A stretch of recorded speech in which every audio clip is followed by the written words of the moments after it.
Morning, everyone. It's Flying Coach here, and I'm with my coach here. Mathew from MG for Personal Training. We're actually quite excited today that we are going to be talking about a further meets. You'd recall that last time that we had a meeting with you, we actually burst, if I'm not mistaken, 3 myths. Yes. One of them was that fat actually turns into muscle, and we're able to prove that that's actually not the case, and that it's a combination of factors. Yeah. And it's critical for people to understand that you burn fat, and when you burn fat, you are able to then show up muscle. Yeah. Remind me again, Mathew, the second myth that we burst. With the abs and the crunches, do crunches give you a six-pack abs? Yeah. Or is that it? Was there anything else? We worked out again there that you need to do a combination of things, that it's a combination of cardio, weight training, and obviously eating, Yes. and your crunches. Yeah. Yes. And the third one was quite an interesting one for me especially. Actually, it's my birthday tomorrow, and I'm going to be turning 47. So a lot of people actually get to think that when you are, the older you get, the less exercise you have to do. And again, we're able to burst that this myth by telling people that you actually need to continue with your exercise because it actually helps in terms of Keeping you strong. exactly. Yeah, keeping your bone density up. Exactly, which is very important, especially for people that are aging.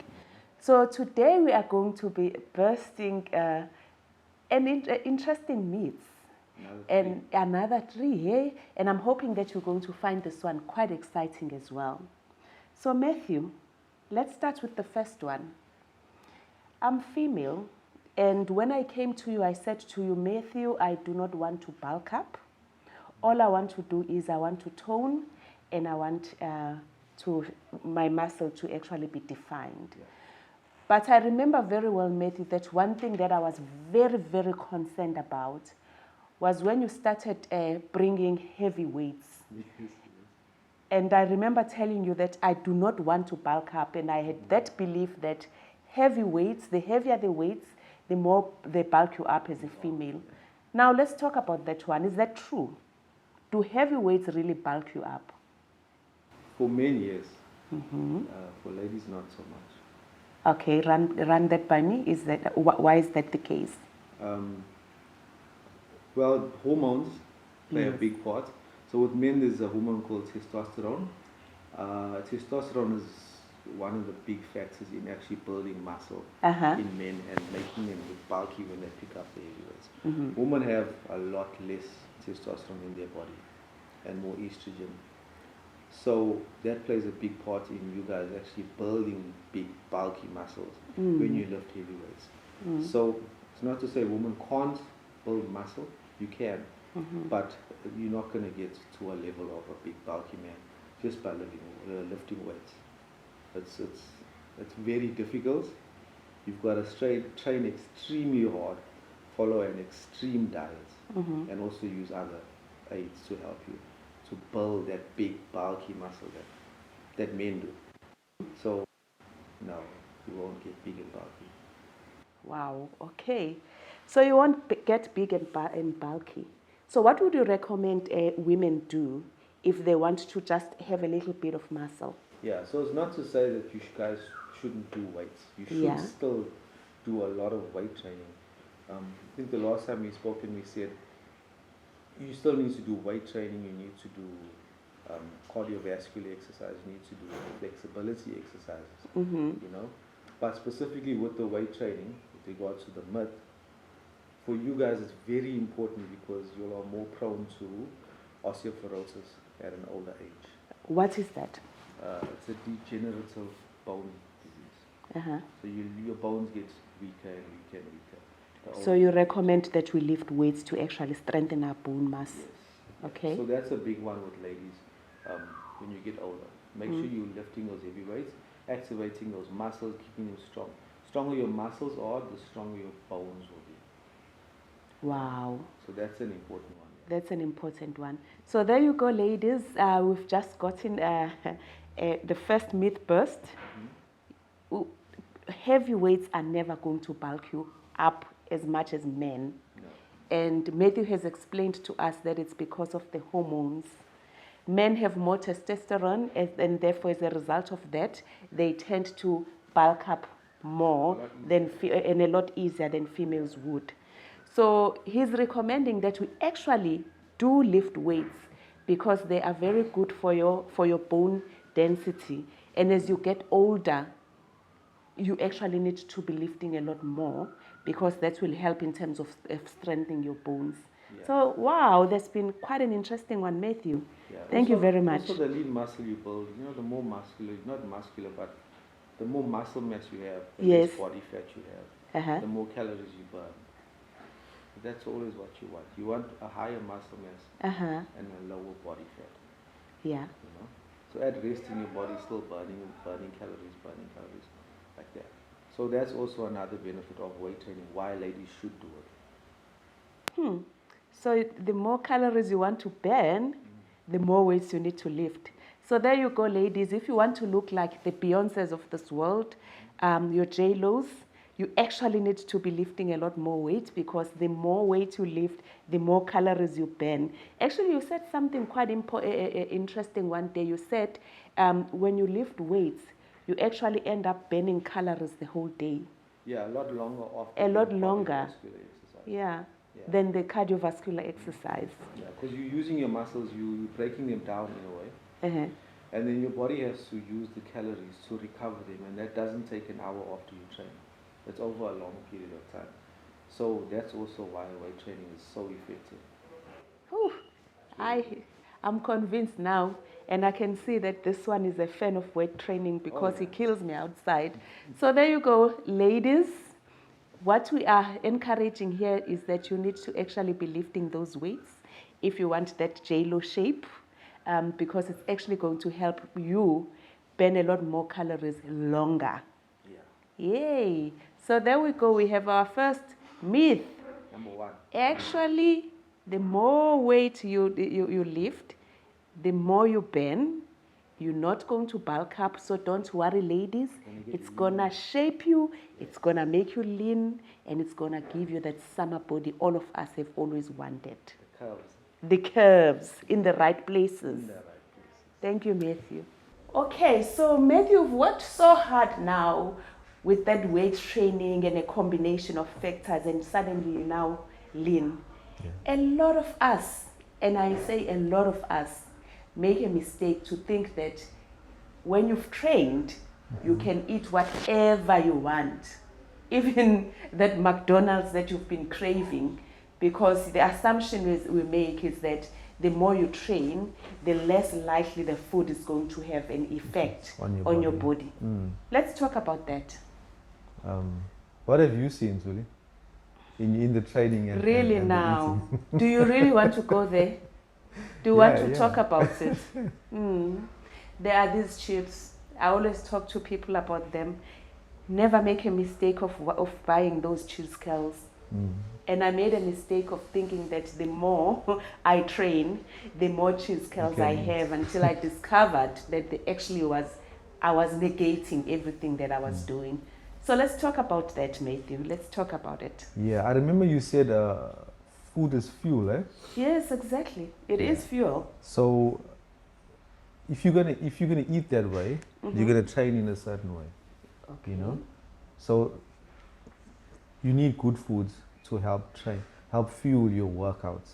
Yeah. And when we say good foods, we need the good proteins we always talk about, the good carbs, clean, unprocessed carbs, because that's what's gonna give you that physique that you wanna see.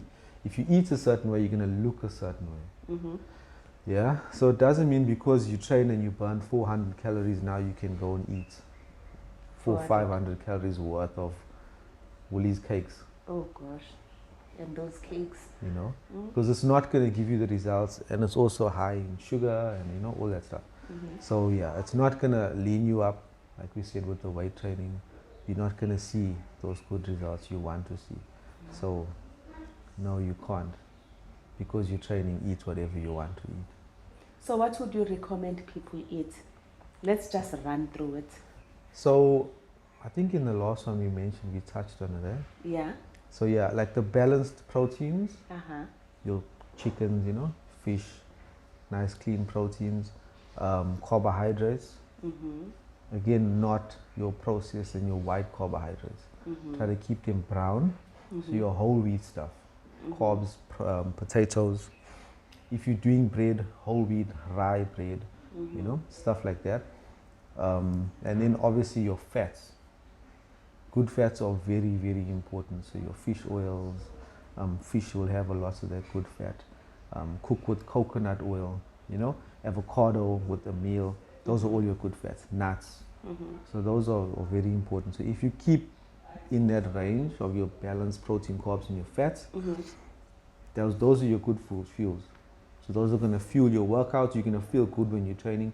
You're not going to feel tired and lethargic compared to if you eat the chips. Those girls, yes. Yeah. So if you got the good foods, you will train well, you know. You'll see better results over a shorter period of time. Yeah. You always talk to me about calorie deficit. What's that? So you're basically restricting your calories if you want to lose weight. Yeah. So your daily intake must always be less than what you're actually doing. Yeah. So that you do not negate your exercise. Yes. Okay. So there you go. Just because you are exercising doesn't mean that you have to eat whatever. Even what you put. In fact, we said last time that your weight loss journey is 70% what you put in and 30% exercise. Yeah. So you need to then make sure that whatever you put in is actually going to help you fuel the weight loss. Yes. And that is why you are always advised that whatever it is that you eat, you need to keep it clean, you need to keep it lean, so that you are able to then balance the exercise routine that you're going through. So there you go, good people. I'm sorry to do this to you, but it's actually quite not right that the more you exercise, the more you can eat whatever. It's important that you are able to balance what you eat versus what you put in. Yeah. I'm crying. I've had to actually get rid of a whole lot of woolly stuff that I love more than anything, because I always thought that because I'm exercising, I can just get away with taking that in. Yeah. So as I said before, those cheese curls, oh my Lord. It catches up. It catches up. It catches up. Yeah, that chocolate mousse, triple chocolate mousse, ooh, the dessert. I used to love it, but now I've had to get rid of it and replace it with something healthy. Yeah, but not to say don't cheat. You know, once a week, have your cheat meal. After all, we are human. Yes. Exactly. Yes, we can't diet for our entire life. Yeah. You know, so have a cheat meal once a week on a weekend normally, and then go back onto your diet. Yeah. Also in the week, if you slip up, it's not to say, oh, my diet is messed up now, I need to just... No, if you slip up with a meal, your next meal, make it clean. You know, just to get back on track. So you gotta just be aware of what you're doing. Are you eating this? Are you eating that? I think my key uptake out of this, Mathew, is that awareness that you're talking about. Be very aware of what you put in. And when you slip up, like we said, it's okay. We're all human. Yeah. As long as you go back and you start eating clean, it's actually going to help you in terms of losing weight. Yeah. And I think I also want to reiterate that this is not a quick fix. Yes. It is never a quick fix. You need to commit yourself to eating well, and if you're slipping up, going back, rising, but making sure that you are doing it the right way. Consistently. A combination of good food and exercise, and doing it consistently over time. Yes, and like we said in the last one, when we say exercise, it doesn't have to be weight training, run. You know, it can be a walk on the beach. Yeah. You know, it can be cleaning your house. Yeah. It's activity. It gets you moving. Exactly. That's the main thing. It is an activity. Just keep moving. As long as you don't sit here the whole day and you watch Netflix. Yeah. True. Then it becomes a problem. Yeah, exactly. Yeah. But if you're getting up and you're moving and you're cleaning the house, or you're going for a walk, and you know, it's stuff like that. It doesn't have to be what I do every day. Yeah. Cool. So there you go, good people. Myth number 2. Number 2. It's gone. Busted. It's busted. Mm-hmm. You cannot exercise and then negate that by eating whatever.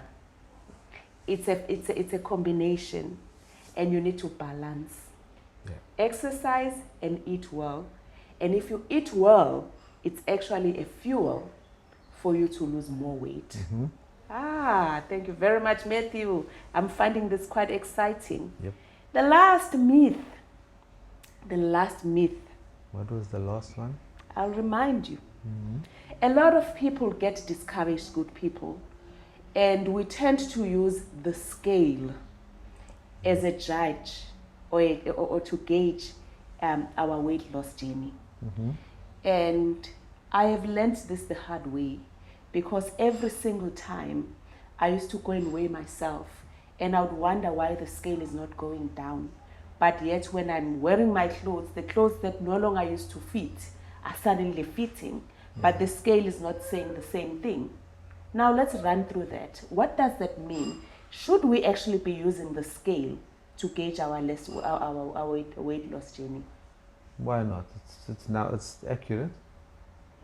No, but like I said, with me, Yeah. I found that I wasn't actually, the actual number on the scale wasn't going that much down.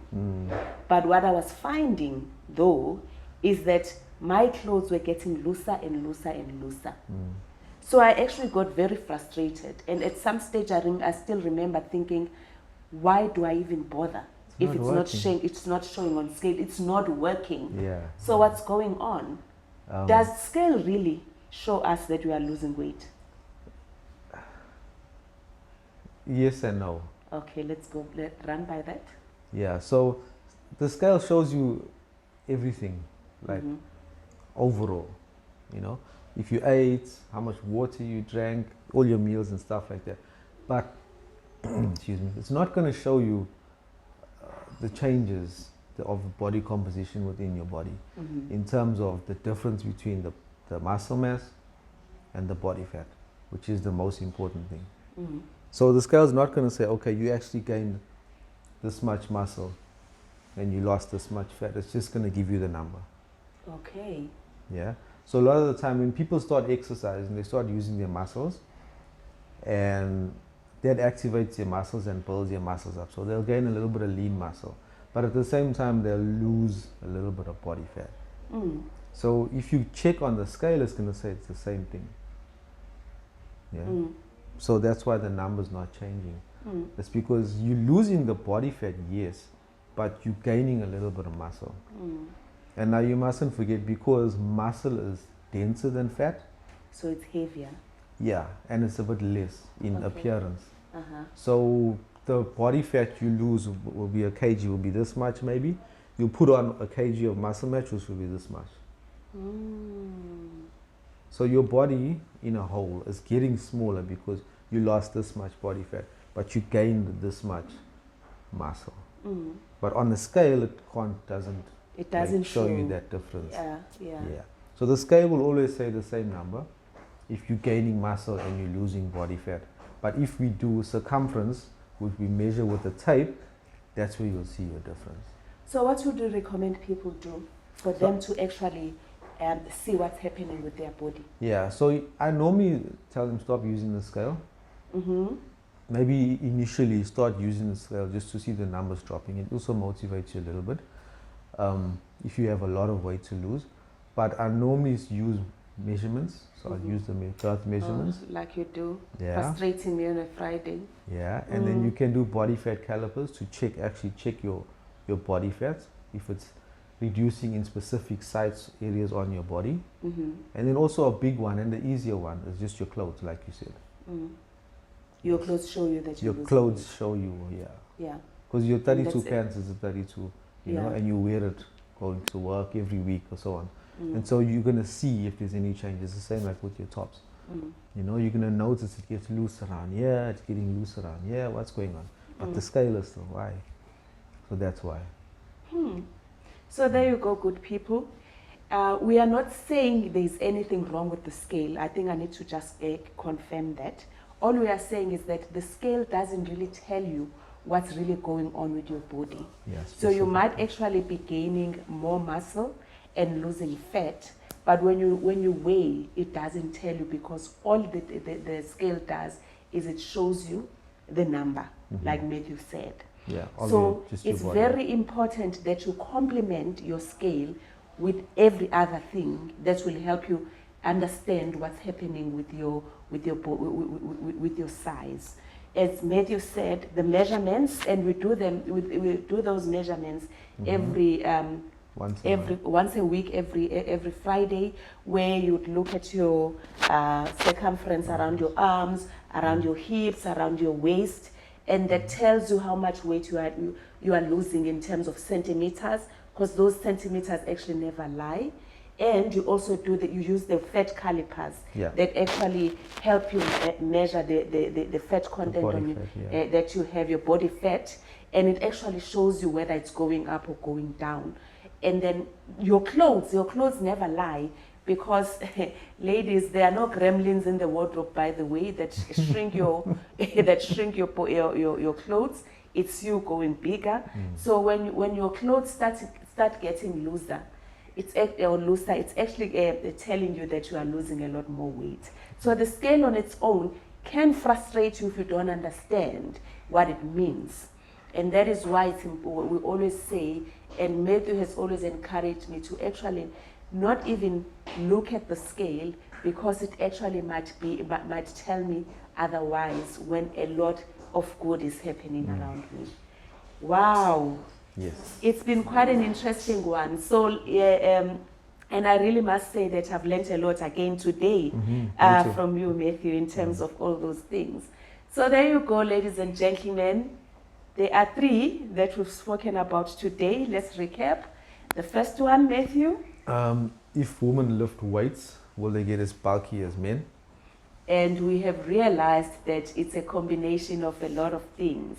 Your hormones, ladies and gentlemen, your hormones determine how much you bulk up. Yes. As females, because we don't have much testosterone, we do not bulk as much as men would.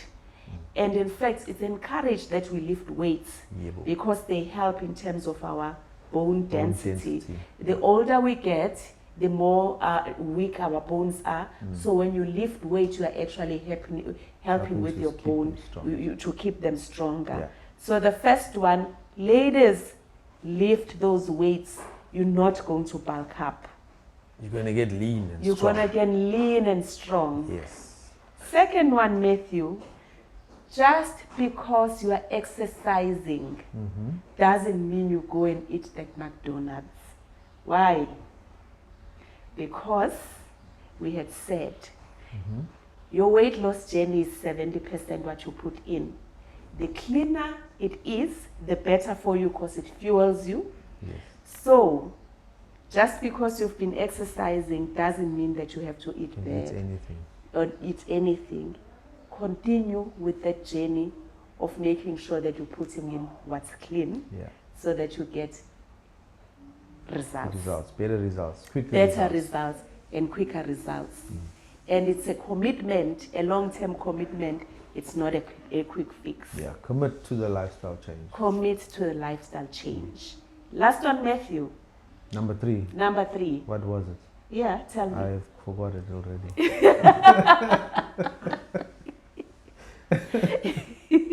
Yeah. Number 3 was.